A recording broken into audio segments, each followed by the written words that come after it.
नमस्कार मित्रांनो, तो स्वागत आहे माझ्या नवीन व्हिडिओमध्ये. तर मी आज एक नवीन टॉपिक घेऊन आलेलो आहे, मन. तर मन याबद्दल मी थोडे शब्द लिहिले आहेत, ते तुमच्या समोर मांडेल मी. मन हे सागराप्रमाणे असतं, अथांग. त्यामध्ये कधी उथळ तर कधी शांत. मनाला एकाग्र करून जर आपण कोणतं काम केलं तर ते 100% सक्सेस होतं. मनावर कंट्रोल ठेवला पाहिजे, चांगल्या सवयी अंगी बाळगल्या पाहिजेत, देवाचं नाम स्मरण केलं पाहिजे. आत्मा आणि परमात्माचा मेळ जर झाला तर जीवनात सुखाचा शांतीचा वर्षाव होईल. कधी वाईट प्रसंग जरी आला तरी आपलं मन कधी खचू देऊ नका.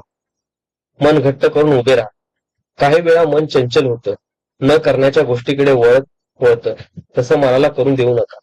कधी एकटे पडला तर आपल्या मनाला विचारा, आपण कुठे चुकलो, आपण कुठे कमी पडलो. त्यावर काम करा. आई वडिलांचा नाव मोठं करा, त्यांना अभिमान वाटेल असं काहीतरी काम करा.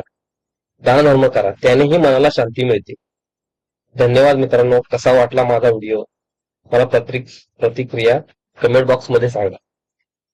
माझ्या राईस गो चॅनेलला सबस्क्राईब करा. अशाच नवनवीन प्रेरणादायी व्हिडिओसाठी मला सबस्क्राईब करा.